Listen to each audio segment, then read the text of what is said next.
Welcome to the Best 5-Minute Wine Podcast. I'm your host, Forrest Kelly. From the seed to the glass, wine has a past. Our aim at the Best 5-Minute Wine Podcast is to look for adventure at wineries around the globe. After all, grape minds think alike. Let's start the adventure. Our featured winery is... We continue our conversation with Michelle Bredeson, owner and marketing manager of Carlos Creek Winery. In our last episode, we kind of touched a little bit on barrels. And we know there's a lot of different ones. You've got clay, concrete, stainless steel, oak. Can you tell me the philosophy of barrels at Carlos Creek Winery?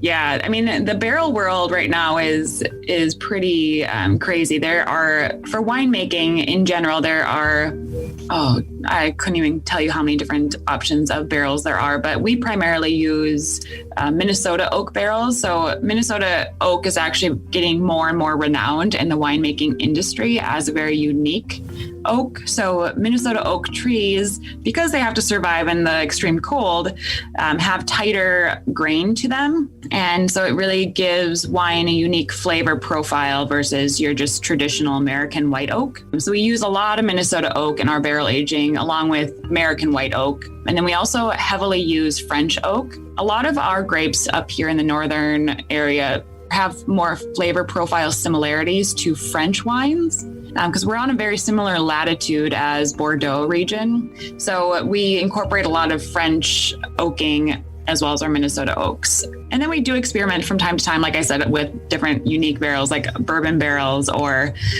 we've used Calvados barrels before, which is an apple brandy made in Canada, Russian oak barrels, Eastern European oak barrels. So definitely fun to experiment with all the different uniquities of barrels. Earlier, you mentioned that the property is about 190 acres. How is that all divided up and proportioned?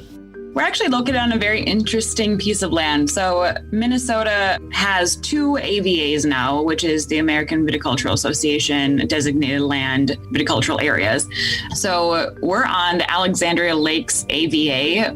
So AVAs, your listeners would be familiar with Napa Valley AVA or Sonoma Valley AVA. Those are all areas that the U.S. government has deemed as unique for grape growing. And so our property is located on the Alexandria Lakes area AVA, which was the first AVA in Minnesota and was designated back in 2000. And so what makes us unique is that we're surrounded by 5 different lakes in a very slender piece of land. So as weather patterns come to us, they change very rapidly. And so our climate is actually distinct right in the middle of the 5 lakes and all around our area. And we also have very extremely sandy soil because this used to be lake bed way back in the day. So sandy soil is very good for growing grapes as it gives a lot of drainage for your vines. So with that being said, we have about 190 acres of total property. For vineyard itself, we're at 26 acres of vines. And we grow 7 different varieties out here. And then we also have about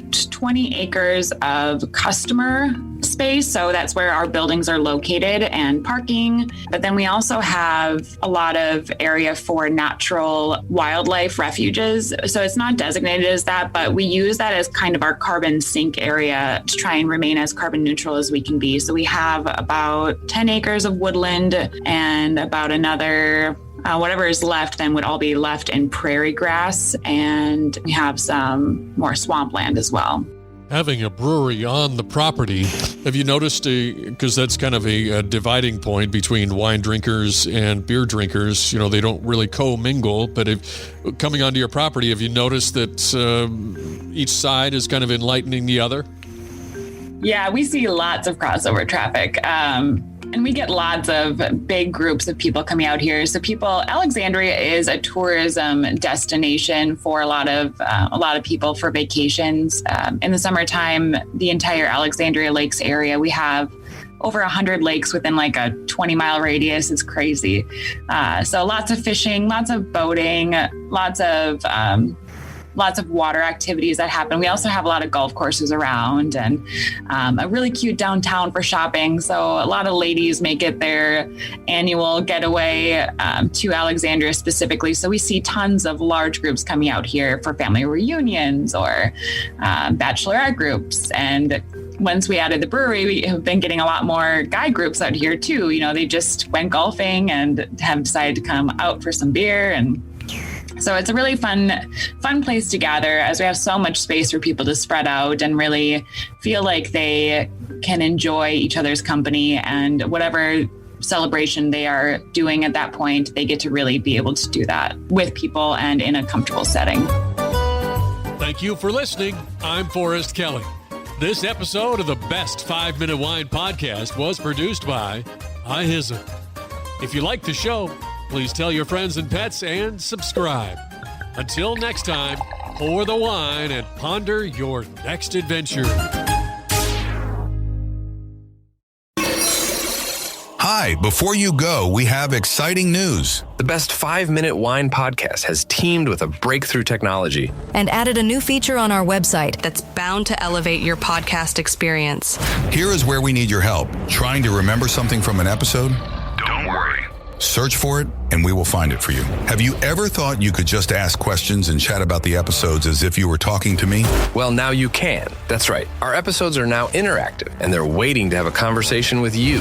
Jump into a chat with our podcast, and let's get the conversation started. Try it out and tell us what you think. Click on the banner at the top of the website, thebestwinepodcast.com, to try it.